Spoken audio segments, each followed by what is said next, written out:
Hello guys, welcome back to On Time Notes, and in this video we are going to see process for structured text retrieval model. So structured text retrieval model involves the task of retrieving relevant information from structured documents based on user queries. So structured text retrieval model में क्या होता है, जो भी relevant information है वो retrieve करता है structured document से बेस्ड ऑन यूज़र क्वेरीज, मतलब यूज़र ने जो क्वेरीज की है उसके बेसिस पे वो स्ट्रक्चर्ड डॉक्यूमेंट्स में से रिलेवेंट इंफॉर्मेशन रिट्रीव करता है. So now will see the process. If the structured text is in specific format XML, JSON, CSV, documents need to be passed to extract relevant fields and their values. Then tokenization text into smaller units such as words and tokens, then convert the structured text into numerical vector that can be used as input for machine learning model. So process में क्या होता है कि जो भी structured text है like XML format, JSON format, CSV format, तो वो डॉक्यूमेंट्स को पार्स करने की ज़रूरत होती है एंड उसमें से वो रेलेवेंट इंफॉर्मेशन एक्सट्रैक्ट करता है and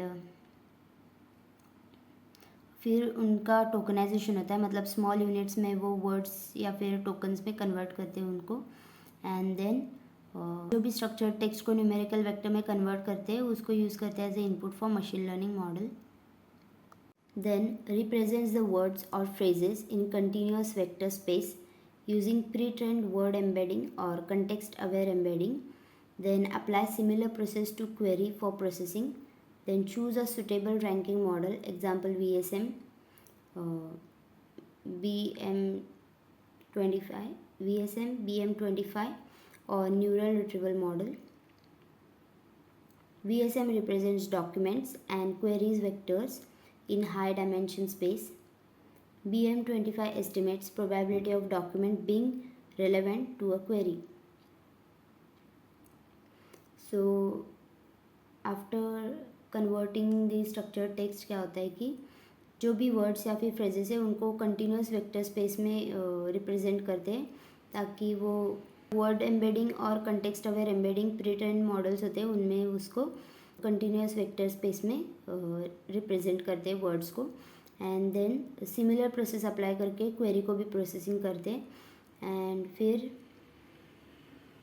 suitable ranking model choose करते जैसे कि वेक्टर स्पेस मॉडल, BM25 और neural retrieval model. And VSM क्या करता है कि डॉक्यूमेंट्स और क्वेरीज भी डॉक्यूमेंट और क्वेरी वेक्टर्स जो है उनको हाई डिमेंशन स्पेस में रिप्रेजेंट करता है. देन BM25 प्रोबेबिलिटी चेक करता है कि डॉक्यूमेंट कितना रिलेवेंट हो सकता है based on a query. So then neural retrieval model uses RNN, BERT and natural language to learn complex relationship between queries and documents.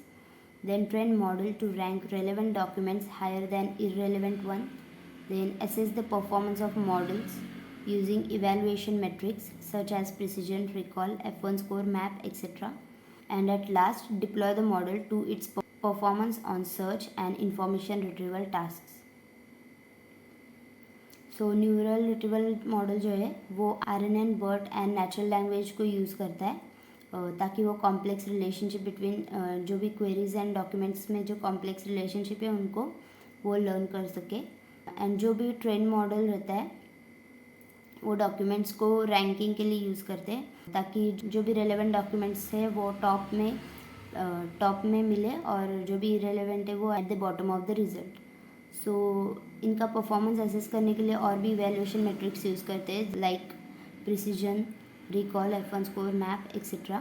And फिर वो सब होने के बाद लास्ट में वो मॉडल को डिप्लॉय करते हैं ताकि उसका परफॉर्मेंस को टेस्ट कर सके कि वो search and information retrieval task कैसे परफॉर्म कर रहा है.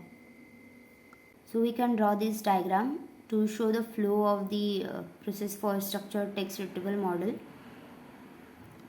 So first we can see structured text retrieval model. Then after that the documents are passed. Then these passed documents are tokenized. After tokenizing, feature extraction means features are extracted from those words. And phrases और फिर tokens. Then extraction के बाद embedding होगा, उसमें word two vec and BERT work use करेंगे। With the help of word two vec and BERT embedding perform होगा। फिर embedding के बाद मॉडल सिलेक्शन, तो BM25 एंड VSM ये दो मॉडल्स हैं। Then with the help of fine tuning and supervised training होगा वो मॉडल का। एंड आफ्टर ट्रेनिंग इवैल्यूएशन के लिए वो मैट्रिक्स, बहुत सारे अलग अलग मैट्रिक्स है वो यूज़ करेगा। एंड इवैल्यूएशन होने के बाद वो मॉडल को डिप्लॉय करेगा ताकि उसका परफॉर्मेंस चेक कर सके कि वो search and information retrieval task में बेटर परफॉर्म कर रहा है या नहीं। So this was it for the process for structured text retrieval model, and I hope you found this video helpful, and if you did, guys, please don't forget to like, share and subscribe to the channel, and thank you for watching.